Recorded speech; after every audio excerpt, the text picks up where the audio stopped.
Maintenant, en ce qui concerne les cartes mères pour votre PC, les choses deviennent un peu compliquées car il y en a tellement. Surtout si vous êtes un créateur, certaines cartes mères réduisent en fait les performances de votre PC.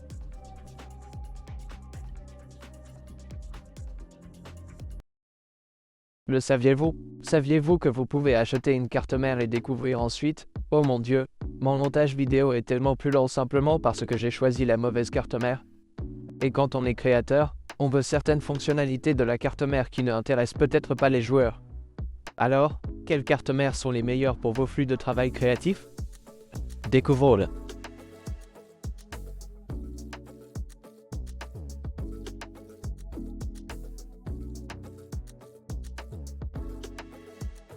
Et vous avez terminé. Cette licence est pour Windows 10, mais vous pouvez la mettre à niveau gratuitement vers Windows 11.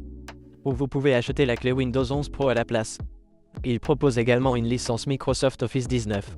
Utilisez le même code TN20 pour obtenir 25% de réduction. Consultez wookies.com dans la description de la vidéo ci-dessous. Maintenant, la première chose dont je veux parler, ce sont les cartes mères de jeu et les cartes mères de créateurs. Quelle est la différence? Pouvez-vous en acheter un pour l'autre? Cela signifie-t-il que si j'achète une carte mère de créateur, je ne peux pas jouer dessus? Et si j'achète une carte mère de jeu, ne puis-je pas créer des choses dessus? En fait, cela n'a vraiment pas d'importance. C'est vraiment du marketing et de l'image de marque. Mais lorsque nous examinons réellement un certain flux de travail, si vous êtes un créateur, il existe de mauvaises cartes mères que vous ne devriez pas acheter. Si vous n'avez pas besoin d'Ethernet 10 Gb, par exemple, ou de Thunderbolt, vous pouvez vraiment acheter n'importe quelle carte mère et vous pouvez faire les deux avec. Flux de travail du créateur et du jeu. Mais je pense qu'il y a certains avantages en tant que créateur. Et si vous êtes un créateur, certaines cartes mères seront meilleures pour vous que les jeux. Et il y a une raison pour laquelle certaines cartes mères portent une sorte de marque de créateur. Alors tout d'abord, en 2024, examinons les cartes mères Intel et certaines des cartes mères qui conviennent le mieux aux 12e, 13e et 14e générations d'Intel. Il existe désormais plusieurs chipsets différents sur lesquels vous pouvez acheter des cartes mères prenant en charge les processeurs. Vous pouvez obtenir B660, B760, Z790, Z690. Comment savoir lequel vous convient le mieux? Dans cette vidéo, je vais uniquement recommander les cartes mères de niveau supérieur. Lesquelles sont les meilleures? Si vous entrez dans le monde du budget, créer des cartes mères n'a pas de sens, car elles facturent plus pour ce que la carte mère offre réellement. Et il n'y a pas de véritable fonctionnalité de créateur différente de la normale. Vous ne créez pas les cartes mères si cela a du sens. Ainsi, les cartes mères de créateurs n'ont de sens que dans le niveau supérieur. Au niveau inférieur, pour moi, ils n'ont vraiment aucun sens en raison de ce que vous payez pour eux et de ce que les cartes mères de jeu leur offrent. C'est pourquoi je me concentre uniquement sur les cartes mères haut de gamme. Et il y a aussi l'avantage que lorsque vous optez pour des cartes mères haut de gamme, en particulier sur AMD, en une minute, vous verrez que vous serez plus à l'épreuve du temps ce que vous faites. Et lorsque vous travaillez pour des changements ou que certains des autres éléments changent, votre carte mère actuelle prendra en charge certains de ces changements, comme s'il s'agit de ports plus rapides ou de vitesse de mémoire plus élevée ou quelque chose comme ça, ou plus de stockage Monsieur 2 ou de stockage Monsieur 2 rapide. Point. Votre carte mère suivra même le flux de travail à l'avenir, ce que les cartes mères bas de gamme font moins. Alors tout d'abord, regardons Asus. Asus propose ce qu'on appelle la gamme ProArt, et il existe de nombreuses cartes mères ProArt. J'en ai la plupart là-dedans, et c'est l'une de mes cartes mères préférées que vous puissiez obtenir. Tout simplement à cause du design et des fonctionnalités qu'il offre. Vous pouvez également en tirer d'autres avantages. Mais ce créateur Wi-Fi Z790 est comme la carte mère haut de gamme que vous pouvez obtenir avec. Ils ont également un Z690, mais ce que j'ai trouvé, c'est souvent que le prix de la génération précédente, bas de gamme, est plus élevé que celui de la dernière, qui est le Z790. Le Z790 est légèrement meilleur et offre un peu plus de fonctionnalités que le Z690. Parfois, le dernier en date est en fait moins cher que le précédent car ils ne produisent plus le précédent. Le prix du précédent est donc plus élevé. Cela n'a donc aucun sens. C'est pourquoi, pour l'instant, ce que je dis, c'est que je vais vous donner la dernière version. Je laisserai également le précédent dans la description ci-dessous afin que vous puissiez les consulter et voir si le prix est différent. Mais le dernier en date est celui qui vous offre généralement les meilleurs prix et performances. Pas toujours, mais c'est souvent le cas. C'est la carte mère que j'utilise personnellement dans notre plateforme d'édition personnelle. Et là, si vous voulez voir toute l'histoire, il y a certaines choses que j'aime et que je n'aime pas. Mais dans l'ensemble, c'est l'un des meilleurs. Maintenant, dans un instant, très bientôt, il y aura un autre ajout à notre flux de travail, ce qui rendra cette carte mère absolument essentielle. Et si vous voulez le voir, abonnez-vous. et il va y avoir quelque chose de très excitant à venir. La raison pour laquelle cette carte mère est si spéciale est qu'elle offre une sortie vidéo USB-C, ce qui est très important pour certains créateurs. Deuxièmement, il dispose de 10 Gb Ethernet, ce qui signifie que si vous êtes dans un flux de travail créatif et que vous utilisez des flux de travail collaboratifs, vous disposez souvent d'un NAS et 10 Gb Ethernet y sont absolument essentiels. Vous n'aurez donc pas besoin d'ajouter une carte de 10 Gb par la suite. Et vous disposez de plus de bande passante PCI pour d'autres cartes d'extension ou remplacement que vous souhaiterez peut-être utiliser. Nous disposons d'une connexion Wi-Fi et Bluetooth très rapide pour toute la connectivité sans fil de tous les périphériques dont vous pourriez disposer. Et beaucoup de stockage Monsieur 2. Il y a 4 emplacements, ce qui devient désormais la norme sur les cartes mères haut de gamme. Mais c'est tout ce dont un créateur a réellement besoin. De plus, le design est absolument fantastique. J'ai fait beaucoup de builds sur la chaîne et j'espère en faire une de plus avec celle-ci car elle est absolument magnifique. Il existe un B760D4 économique, qui n'est pas un chipset aussi puissant. Vous disposez de moins de stockage Monsieur 2, et une connectivité bas de gamme et tout ça. Mais si vous voulez vraiment respecter le budget, cela peut avoir du sens, surtout si vous souhaitez réutiliser votre RAM DDR4, car il s'agit de DDR4 et prend en charge, vous savez, les derniers processeurs Intel car ils prennent également en charge la DDR4. Cela vaut donc la peine d'être vérifié, surtout parce que toutes les cartes mères ProArt que vous achetez, vous devriez pouvoir bénéficier de 3 mois d'abonnement gratuit à Adobe Creative Cloud. Donc, si vous payez déjà pour cela, ce sera le coût du prix des cartes mères, ce qui rend ces cartes mères ProArt très abordables. Et c'est en quelque sorte le meilleur choix pour vous par rapport à la concurrence. Je vais donc les laisser dans la description ci-dessous. Examinons quelques-unes des offres Gigabyte destinées aux créateurs. Désormais, Gigabyte dispose de la gamme Aero G qui était autrefois Vision. Et j'aime davantage le nom Vision, mais maintenant c'est Aero, n'est-ce pas? Il s'agit de l'une des cartes mères Dark Horse de la gamme, la Z690 Aero D. Maintenant, si vous pouvez trouver cela quelque part autour de 200-250 $, c'est un très bon prix pour cette carte mère, pour toutes les fonctionnalités qu'elle offre, toute la connectivité, tout. Celui-ci dispose également d'un port LAN Ethernet 10 Gb, vous permettant ainsi d'obtenir une connectivité rapide pour votre NAS, ainsi qu'une sortie vidéo via USB-C. Maintenant, ce n'est pas tout à fait Thunderbolt 4 et Gigabyte a sa propre façon de réaliser la sortie vidéo.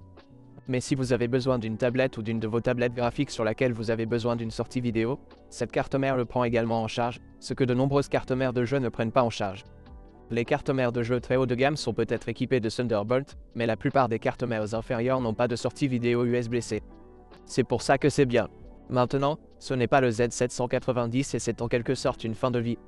Gigabyte ne dispose pas de carte mère Z790 Aero D pour cela, ce qui est dommage. J'aurais aimé qu'il le fasse. Mais la gamme Aero est destinée aux créateurs et fait souvent référence à une connectivité rapide en termes de port LAN, Monsieur 2, ainsi que de sortie vidéo via USB-C. Ce qui rend toutes les cartes mères Gigabyte Z690 et Z790 spéciales, c'est qu'elles disposent d'une fonctionnalité 6 GHz dans le BIOS. Donc, si vous utilisez votre Intel 13700K, 900K ou un 4700K, vous pouvez en obtenir des vitesses de 6 GHz. Peut-être même que le 14600K possède une fonctionnalité 6 GHz. Donc, fondamentalement, en allant dans le BIOS, il vous suffit d'appuyer sur un commutateur, leur carte mère peut exécuter un algorithme intelligent et augmenter le processeur à 6 GHz, même si elle ne devrait pas le faire. C'est donc une sorte d'overclocking, mais pas du tout. Mais je l'ai trouvé totalement sûr et vous offre des performances supplémentaires pour votre processeur lors de la création de la carte mère, ce qui est fantastique. Pour autant que je sache, Asus et MSI ne font pas cela. Gigabyte est donc un peu meilleur à cet égard. Désormais, Gigabyte ne vous propose pas d'abonnement Creative Cloud ou quoi que ce soit du genre. Donc, ce que vous payez est ce que vous obtiendrez. Et, vous savez, c'est tout.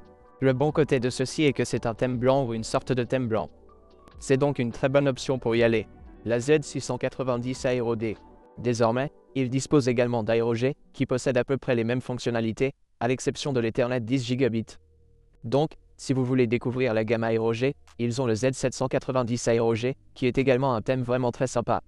Et pour les versions de PC plus grandes sur le thème blanc, vous voudrez peut-être vérifier celle-là. Mais plus tard, si vous avez besoin d'une vitesse LAN rapide, comme l'Ethernet 10 Gb, vous souhaiterez peut-être ajouter la carte d'extension pour cette version de PC. Mais la gamme Aero vaut vraiment le détour chez Gigabyte. Et je vais laisser quelques liens dans la description ci-dessous si vous souhaitez les sélectionner. Nous avons également des cartes mères ASRock et pour les créateurs, elles sont plutôt ok. Ils ont du sens, mais pas du tout. Mais si vous recherchez une sortie vidéo via des ports USB-C ou LAN 10 Gb, ASRock ne propose pas cela. Je laisse donc en quelque sorte ASRock dans la sélection de cartes mères de créateurs haut de gamme. Ensuite, nous avons MSI et MSI propose des cartes mères très haut de gamme et très chères. Nous avons l'Unifi, nous avons l'S, nous avons les cartes mères Godlike. Voici le problème pour lequel je ne recommanderai pas les cartes mères MSI aux créateurs, en particulier aux monteurs vidéo. Beaucoup de cartes mères de jeux haut de gamme comme cette Unifi, je pense que l'S et la Godlike sont également très similaires. Ils n'acheminent pas réellement l'alimentation vers le processeur ni l'IGPU, car ce sont des cartes mères de jeu et personne n'utilisera l'IGPU dans un PC de jeu. Et ils n'ont pas réellement de sortie vidéo à l'arrière du panneau. Et c'est une sorte d'indicateur lorsque vous n'avez pas réellement de puissance IGPU pour le processeur. Si la carte mère MSI n'a pas de sortie vidéo, qu'il s'agisse d'un port HDMI ou d'un port d'affichage sur le panneau I/O, il est fort probable qu'elle n'ait pas de prise en charge de l'alimentation IGPU pour la carte mère, ce qui signifie que votre IGPU ne fonctionnera tout simplement pas. Et si vous êtes un monteur vidéo et que vous souhaitez cette fonctionnalité de synchronisation rapide pour votre flux de travail, c'est une grosse déception. Et votre PC sera beaucoup plus lent à cause du choix de la carte mère. C'est pourquoi je ne recommande vraiment pas les cartes mères MSI pour les 12e, 13e et 14e générations d'Intel. Maintenant, il y a aussi NZXT, de très belles cartes mères, mais encore une fois, pour les fonctionnalités créatives, pas vraiment géniales. Et je pense que Gigabyte et Asus offrent bien plus pour cela. Qu'en est-il des cartes mères AMD? Nous avons Ryzen 7000 et voici un autre conseil pour ceux qui souhaitent conserver leur carte mère AMD plus longtemps, car AMD prendra en charge de nombreux processeurs dans les générations futures prenant en charge cette carte mère X670e. Et pourquoi tu dis X670e? Eh bien, si vous envisagez de construire votre PC créatif dès maintenant et que vous envisagez de passer au processeur Ryzen, peut-être dans 3, 4 ou 5 ans et de l'installer sur la même carte mère, je vous recommande fortement d'acquérir le haut de gamme. Carte mère, un X670e de la série X plutôt qu'un B670 en raison des futures fonctionnalités que le processeur aura et prendra en charge. Lorsque PCI Gen 5 sera courant et que vous pourrez mettre à niveau votre stockage, si vous possédez certaines des cartes mères bas de gamme, vous n'obtiendrez pas beaucoup de ces fonctionnalités. Donc, si vous envisagez d'obtenir les futures mises à niveau de Ryzen, procurez-vous la carte mère la plus haut de gamme que vous puissiez obtenir dès maintenant, car elle prendra en charge davantage de fonctionnalités futures, si cela a du sens. Par conséquent, vous voudrez peut-être opter pour la carte mère Wi-Fi créateur Asus X670e. C'est une excellente carte mère qui offre également l'USB 4 et de nombreux ports USB-C. Il y en a en fait 3 à l'arrière de la carte mère et une sortie vidéo via USB-C, que pour les créateurs, si cela est important pour vous, vous voudrez peut-être vérifier. Il dispose de beaucoup de stockage monsieur de stockage PCI Gen 5 M2 et excellente puissance, superbe design comme toujours ProArt. Je recommande donc fortement celui-là, si vous voulez la meilleure carte mère de créateur pour les processeurs Ryzen 7000 et ultérieurs. Et vous bénéficiez également d'une réduction de l'abonnement Creative Cloud, ce qui est une bonne chose. Je pense que vous obtiendrez une grande partie du prix si vous l'utilisez. C'est donc une autre bonne chose. Désormais, pour Gigabyte et MSI, il n'y a pas beaucoup d'options. Gigabyte n'a fabriqué aucune carte mère de créateur pour le Ryzen 7000, car ce sont toutes sortes de processeurs de jeu pour une raison quelconque. Je ne sais pas, il existe le Gigabyte X670e Aorus Extreme, qui constitue une excellente option pour un réseau local de 10 Gb. Le seul inconvénient est qu'il n'y a pas de sortie vidéo USB-C. Et chez MSI, il existe le X670e Ace, qui offre également d'excellentes fonctionnalités, mais pas de sortie vidéo USB-C. Si vous ne vous souciez pas de ces choses, mais que vous souhaitez par exemple qu'Ethernet 10 Gb soit intégré, consultez ces cartes mères. Ils sont excellents chez MSI et Gigabyte. Et enfin, les cartes mères Threadripper pour les créateurs.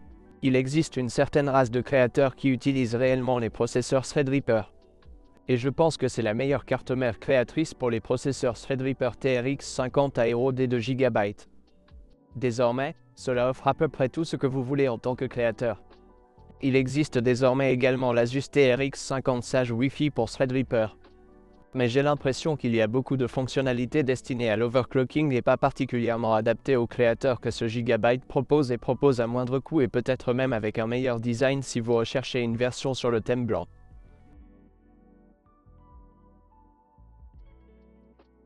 Et je pense que c'est une bonne chose. Et puis il y a la révision 1.2. De quelle révision s'agit-il ici? Je crois que j'ai la révision 1.0 sur celui-ci. Oui, j'ai la version 1.0 qui est un peu inférieure. Ou alors il y a des bugs là-dedans. Assurez-vous que vous disposez de la dernière révision. Si vous allez sur le site Gigabyte, vous pouvez voir les révisions 1.0, 1.1 et 1.2. Ensuite, lorsqu'ils ont découvert certains problèmes, je pense que c'est une bonne façon de faire, de dire publiquement « Écoutez, Nous avons des versions plus récentes et vous n'achèteriez pas des choses qui ne le sont peut-être pas. Ça ne marche pas aussi. Alors que certains autres fabricants le font simplement en secret, ils ne font pas de révision plus récente, mais se contentent de la réparer et de l'envoyer. Mais cette carte mère est géniale. Elle offre tous les ports USB rapides, beaucoup de stockage Monsieur 2, tous PCIe Gen 5, de nombreux emplacements d'extension, un port LAN 10 Gb, tout ce que vous voulez, cette carte mère a. Et je pense que c'est tout simplement le meilleur pour les créateurs et que le prix n'est pas si mauvais par rapport à certains concurrents. Alors maintenant, que vous soyez AMD, Intel 12e génération ou Threadripper Creator, je pense que vous avez quelques points à retenir d'ici. Maintenant, si votre budget est inférieur, je vous recommande fortement de consulter mes guides de construction dans la description vidéo ci-dessous, où je vais tout vous vendre, quel que soit votre budget, quelle carte mère choisirai-je alors et ce que j'utiliserai dans votre flux de travail. Mais si vous voulez des cartes mères de créateurs haut de gamme, ce sont celles-là qu'il vous faut. Et il y a des liens dans la description ci-dessous. Si vous avez d'autres questions particulières, contactez-moi et Minect et je vous verrai dans la prochaine vidéo. Je vous verrai dans la section commentaires ci-dessous. Bye bye.